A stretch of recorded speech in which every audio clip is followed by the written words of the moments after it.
Ladies and gentlemen, we move forward to our last session with two great keynote speakers that will certainly uplift your emotions, your brain, and your body.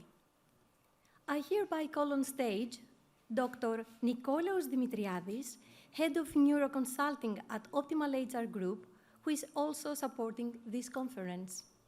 Dr. Dimitriadis.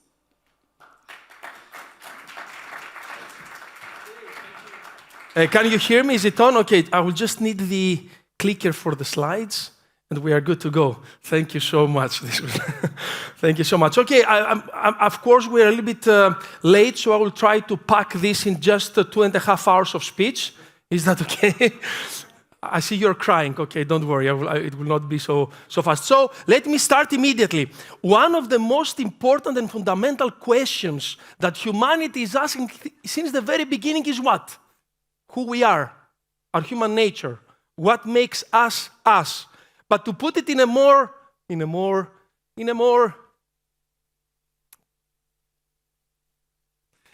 scientific, maybe you can change from there.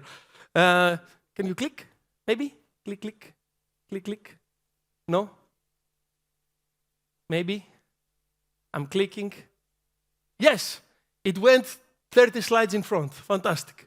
So thank you so much for your attention. I was very fast, right? Christos, don't complain. So to put it in a more academic, scientific, and maybe philosophical way, the big question for all of us is how we can understand and especially how we can predict human behavior, right? This is the big question. This is why we have science. This is why we had philosophers before science. Can we understand human nature? Can we reveal how decision-making is being created? And can we predict behavior? Or, we say in Greek, the human soul is an abyss. It's intangible. We cannot grab it. Or maybe it's very tangible. Okay, what are the ways by which we can predict behavior? Come on, Christos promised audience participation. How can I predict your behavior? I create a website and I want to test to see if this website will be successful. Maybe you have a friend that teaches yoga, right? So she or he develop a nice website. Say, I'm not in business. I don't know how. Is this a good website? What would you suggest to your friend? What to do to predict the behavior? If people will use it and how will they use it? What would you recommend? Yes? Google Tools. We're in advance. Yes, what else? What else you suggest? Before you launch. Feedback, right. So the most obvious answer to our question, how can I predict your behavior, is to ask you. To ask you is a very natural, intuitive way that has a very important assumption, which, as you will see later, is a wrong assumption, that you are the best representative of yourself. If I ask you, I presume that you have clarity, you have awareness, and you have authority to represent your brain. This, in science, is called self-reporting. We don't care if it is a survey, if it is an interview, or if they are emojis. You fly, right? You go to the toilet in the airport, and you have emojis. Regardless the way that I ask you as a representative to donate your opinion, it's all the same method. In psychology, we call this self-reporting. But it's not the only way. How else can I test the website? So I can ask you, I can bring some people at home, try it and tell me I like this, I don't like this. What else can I do? I bring you home, you try the website, I don't ask you anything. How else can I see if the website is good while you're trying it? Very close, observation. So what can I do? As Amazon does, I can trace all your behavior on the website, all the clicks, all the mouse movements, all the decisions you made. How long did you stay in a page? And then through your behavior, by observing it, I can maybe predict what you will do later. Okay, now these two things that I showed you already represent two big schools in psychology. This one is which psychology? Which school of psychology? Maybe you've heard Pavlov and his dogs, or Skinner and his pigeons. It's always about animals, by the way. So it's behavioral psychology, while this one here is more what we call from 1950s onwards, cognitive revolution. So cognitive psychology, behavioral psychology, but there is a new kid on the block. And the new kid on the block does not ask you to represent yourself, because we know that this is problematic. We do not observe your behavior, which is okay, but the meaning and especially the motivation is missing. We put you in a situation, and through devices and sensors, we pick up these subtle or sometimes very strong signals that your brain and your body are emitting without you controlling them and without you knowing them. So the three ways that I can understand human nature and predict behavior is to ask you, is to observe you, and to try to understand what's happening in your unconscious, because this is what we're talking about when we talk about neurometrics. Which method is the best in predicting? Of course, for you to have me here, what should it? It's obvious, right? But apart from that, let me reverse the question. Which is the worst technique of the three? To ask you, to observe you, or to do this neurometric biometric measurement? Which is predictive in all the comparative studies? Which one scores less? To ask you. There are many studies. Just I will show you a very big one done by Mars. You know Mars, the big FMCG company from the US, which now has a neuroscientist in residence. So now companies are hiring neuroscientists and they create labs inside the companies, many examples. So they did a study to predict sales, and they used traditional research methods and biometrics and neurometrics. It's not the 58% and the 78% which is interesting. It's that there is a thin line here that indicates chance. So actually traditional methods is slightly a little bit better than chance. So better to spin a coin, right? But when we use these more advanced biometric, neurometric methods to understand what the brain says, not what your conscious mind says, but what your brain says, the unconscious mind, we are more predictive. And we know this for many years now. This is one of the very first professors in the US that applied neurometrics, neuro techniques in companies, and especially in marketing. She says something profound. She says, while most people's self-reports are not very accurate, by the way, Christo, do you have a questionnaire after the event for people? Okay. While most people's self-reports are not very accurate, they do not realize that self-reporting is mostly wrong.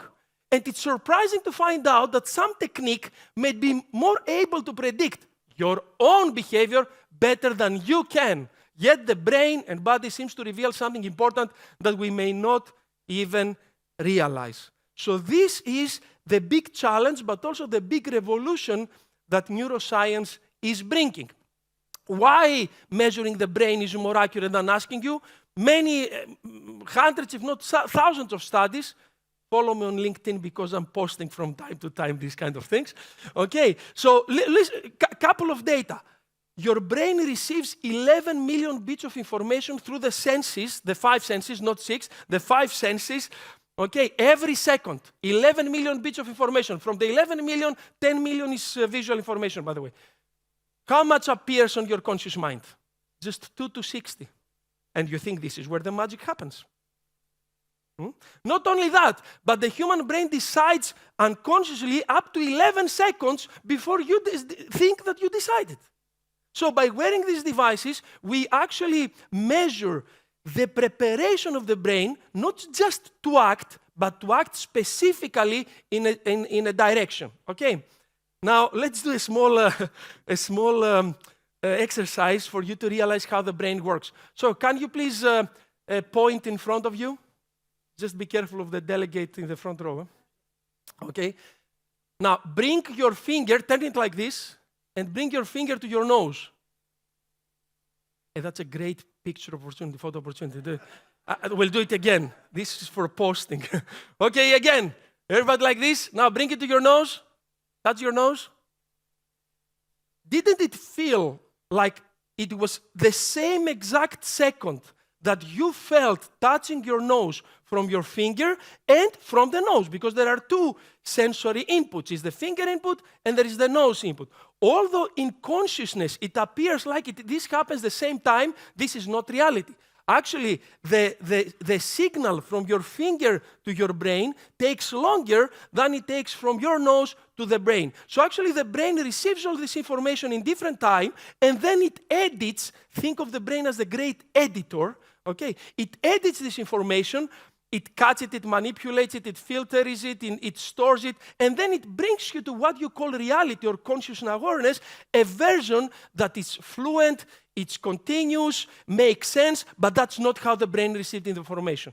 So the brain receives information from in a different way that you think of this consciously, and it does all the preparation, all the decision making, all the direction in life, and then in the end, you receive something as a story. Actually, one of my favorite phrases in modern neuroscience, and it comes from psychology, from two psychologists, is that consciousness happens too late to assign to it cognitive processes like decision making that we thought that it was responsible before. When we read your brain and mind, conscious awareness of a decision comes much later in the process and not in the beginning. So your thoughts are actually an afterthought. Okay? And this is why we have things like this. Your body knows that you are burned out. Actually, if you become aware that you are burned out, it's already late. You are gone. And you know, people feel strange because many times say, as you go to the cardiologist, and you don't go to the cardiologist and say, hey, I feel something in my heart, I'm not sure, or I want to have a typical checkup. And the cardiologist says, okay, here's a questionnaire, and then based on your answers, you will demand that you are actually connected within the device, okay, in order the electrocardiograph, in order to see what's happening in the brain, in the heart. It's exactly the same with the brain. How is your spleen? How is your lungs? The brain is an organ. The only difference is that the lungs pumped out oxygen while the brain pumps out emotions, thoughts, and behavior. We are not ready as a society to accept this. We are not ready as a society to accept there is no free will. Mainstream neuroscience has already accepted there is no free will in the traditional way that we think that the free will exists. Okay? Physicists, most of the top physicists in the world, from quantum or traditional physics, also claim there is no free will. We are not ready to accept it, but I'm not very worried because humankind accepts things that sound different and strange. It takes a little bit of time, but we will get there. And this is how we will get there. Can I read your mind? Of course, not without my devices. But with my devices, look. And this is the last 10 years. Before, because I started with applied neuroscience almost 20 years ago, we were saying, no, we cannot actually predict your thoughts. We predict unconscious mind, so the basis of your thoughts. Now we can actually read your thoughts. Your thoughts appear very intangible in you, right? You think that your thoughts do not have flesh and bone and blood. It's something ethereal. It's not natural. You cannot grab them. Can you catch your thoughts? No, but we can. Do you see these pictures up? These are pictures shown to people that are in an fMRI scan. The scientists, they do not know what picture randomly you see. They just decode and analyze the brain function with an algorithm. They go to a database with pictures, and then they predict what you see. How similar this is? Freakishly similar. So when you say that your thoughts are they don't follow the nature laws. Absolutely not. Your thoughts are just electrochemical activity of the brain, and as every electrochemical activity of the brain, or in nature, we can record it, we can decode it, and we can predict it. Look, if I put you also in an fMRI scan and you listen to some speech, real time, we measure in the brain which parts of the brain are activated. And then we produce the best case assumptions of what you are listening.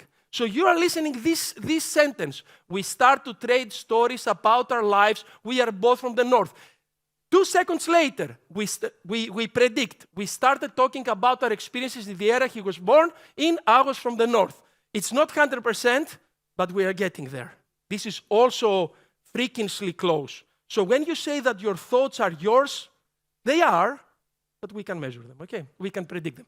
And of course, does it work? Of course it works. We can predict up to 91% accuracy if a kid has suicidal tendencies only by 5 minutes with an electroencephalogram in front of a laptop.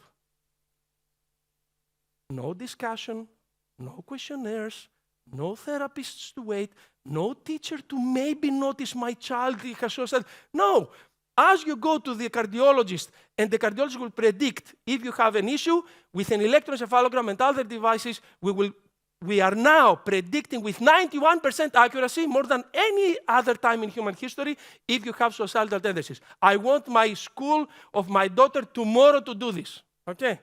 And not to depend in the this kind of attitude of the teacher if they will notice or not. Okay, this is a tragedy. Also in business, just 17 people in an fMRI looking at crowdfunding projects, 17 people before the projects are launched. And based on brain activity, we see if we can predict if these projects will succeed or not. The projects launch, and this is, by the way, published in the Journal of Neuroscience. So it's not some kind of business pitch, it's science.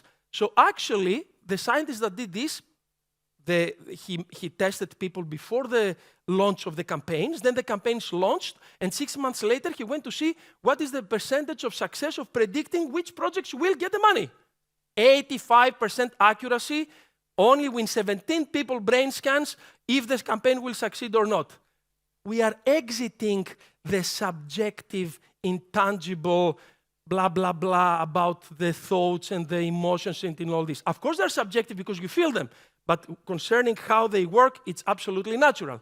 And now this becomes, of course, very much embraced. And I told you that many companies hire neuroscientists or create neuroscience labs internally. Museums are hiring neuroscientists to create a better museum experience. Schools are hiring neuroscientists to see how the brains of the students react to the materials and the whole ecosystem of education to promote, this was in Australia, 3,000 students, to see how to boost STEM education. Science, technology, engineering, and mathematics. Less and less students choose these topics. They tried everything, and they are now having a huge neuroscientific study to see how to promote this in order to be more brain-friendly. Let's go now, because I have only 85 minutes. It's 8 minutes, okay, on business applications. Now, with Optimal HR company, we have created the most equipped, integrated, and 360 degrees applied neuroscience lab in whole Southeast Europe. Okay. We do these studies every week, not only in Greece, but in many countries. And what I came here to present is examples from our own studies. So not theories and case studies from a book. I will show you what now we offer in Greece. By the way, today we just launched a new service. Go to my LinkedIn, make me a friend, and see which service we just launched today. You will also see here. Okay, very fast. The thing that we do mostly, and the thing that when I met, because I don't live in Greece for 20 years, and when I met with Alexis from Optimal in some European conference some years before Corona, and Alexis said, hey, we need to bring this in Greece, and then we brought it in Greece. The very first thing that we offered is neuromarketing. So actually, you watch an ad, you download an app, you go in a store, and we don't ask you how was it. We measure 500 times per second how your brain experiences the stimuli. I will show you some examples. These are the devices we use. As I said, we're the most advanced and the most complete applied neuromarketing lab in Southeast Europe. We win pitches in Austria, in Germany, in France. In India, we've been to Malaysia, we have been all around. These are some technologies. Maybe you've heard of electroencephalogram that I showed. This is about brain measurements for emotions like ability, cognitive load. Is the brain confused? Is the brain excited? Does the brain find importance in what it sees? Eye tracking to check your visual attention, emotional facial analysis through the laptop, voice analysis. We don't care what you say, we care how you say it. It's a constant fight between couples, right? It's not what you said, it's how you say it. We measure now this scientifically, okay? Okay, and of course the old lie detector that we test excitation and some other tools. Let me show you how we do it. We do, and we have a partnership with Focus Bari, which is the marketing research company, one of the leading in Greece, and we offer neuromarketing services, research, in lab, in real environment. This is in Vienna, in a big study we did in Vienna, and online. Just to show you an example, this is an eye tracking example of in the arena of insurances. This is in Germany. This, where you see red is high attention, where you see yellow is lower attention, when you see green is less attention, the rest is missed by the brain. Of course, maybe the brain passed over it, but it didn't stay enough to have a meaningful result. What did people, and this is Allianz Direct, what did people miss? What people did not focus on, and maybe they should. The picture, fantastic. You know who they missed? I'll give you a hint. Usain Bolt. You know, what did it say above? Who is the fastest man alive? Here he is. This is where an extravagant designer, art director, said, okay, you pay Usain Bolt millions to be on your ads. Let's make him this small, and let's put him in a red car, and this is how we will get the money back. By the way, interviews, focus groups. You ask, what else should I put on my front page? People say, put your awards, because this gives credibility. Did anybody see it? Very little. So you see that regardless what we say and how we plan something, if we don't do the study, we will miss it. By the way, why do we need eye tracking? Let me tell you. Do you know that your eyes move up to 5 times per second, regardless where you are focused? I will say it in Greek, to mati mas παίζει, and I can sign it scientifically. So if you look at me, please don't look anywhere else, okay? Look at, that's another trick to look at me. For 3 seconds, actually, you thought you were looking at me, but your eyes moved to around 15 to 20 points around without you moving it, without you knowing it. You remember the 11 million bits of information that the brain receives? How it is receiving it? Because you check all. The brain cannot wait for you to notice something. If the brain waited for you to notice something, we will all be dead. And this is why we need these technologies, because we notice and we finally have objective scientific data what the brain sees in order for the brain to take the decision. Okay, and we have a study in an Italian bank. The top score you see, it's emotions. This is from electroencephalogram. We were testing the mobile app of the bank. You see 12 stages until you actually download and use the app. It's called digital onboarding. What happened on step 11 and women participants, which are the orange, the likability of the brain, the positivity of the brain dropped. What did the 11th step of setting up the mobile app ask you in order for the women's brain not to like it? Okay, that's good enough. It's even worse. Kilos. Do you know any bank that... This is great. Actually, in step 10, it asks you to take a selfie for identification reasons. In step 11, it showed you the picture and said, do you like it? And then when the women found the picture that they liked, they went to heaven. You see up there?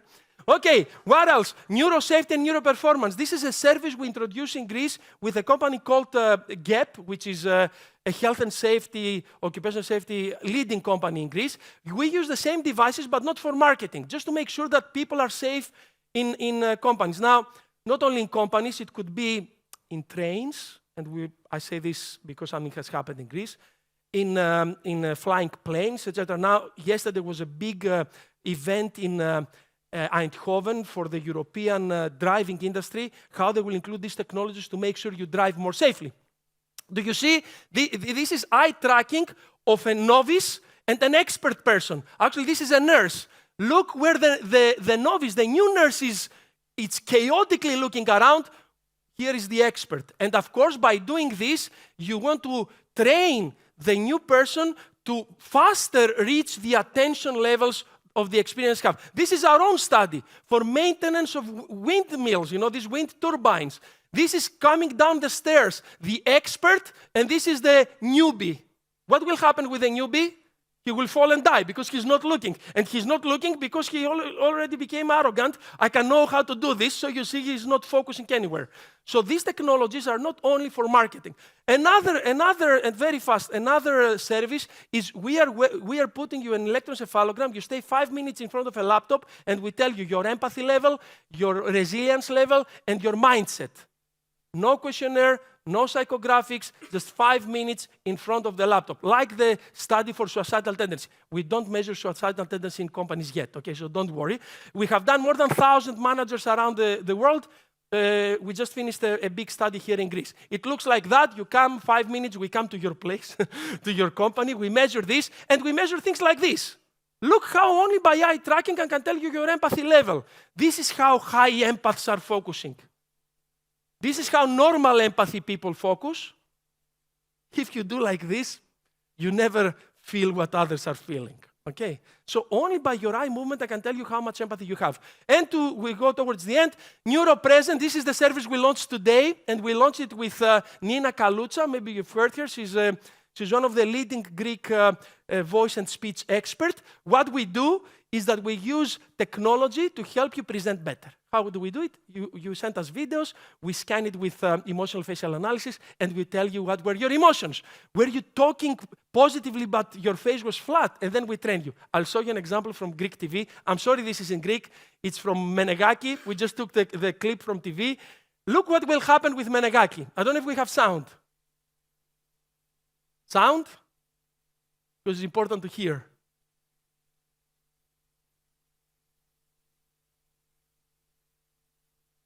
Ready? Bravo, thank you. So, you see here the different emotions portrayed on the face of, this is AI, this emotions AI. You see the different emotions. Look, anger, she's getting angry with her. Look. There's an earthquake. There's an earthquake. And she feels a little bit of fear, but more angry. Why she feels angry? Even joy. Why? She's annoyed that the earthquake interrupted her fighting with the other lady.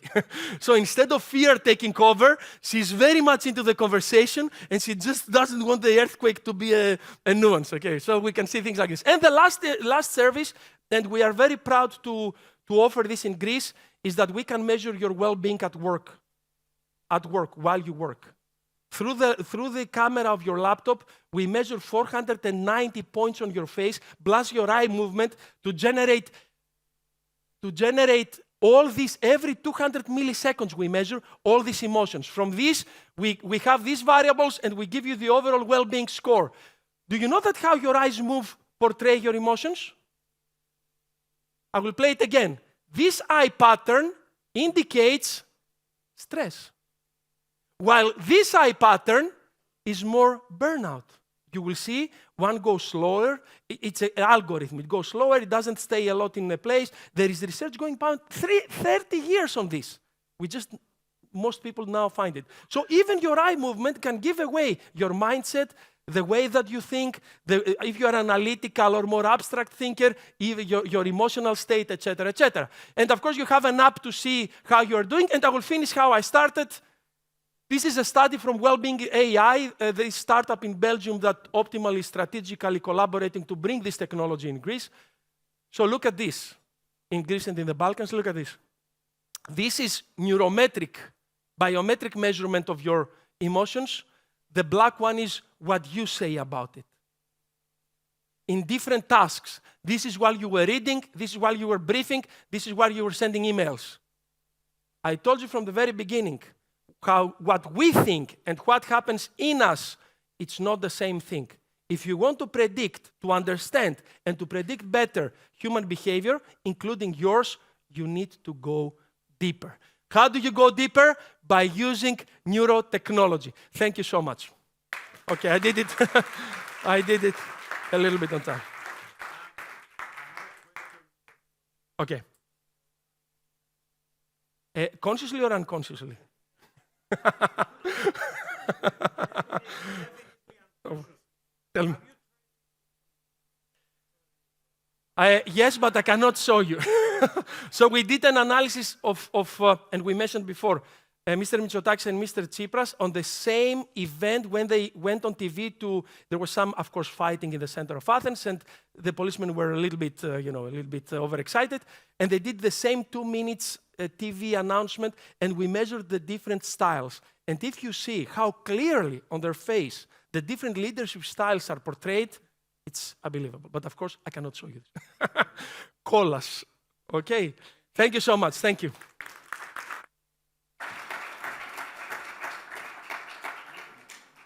Thank you, Dr. Dimitriadis. It was indeed an impressive and definitely a very unique presentation.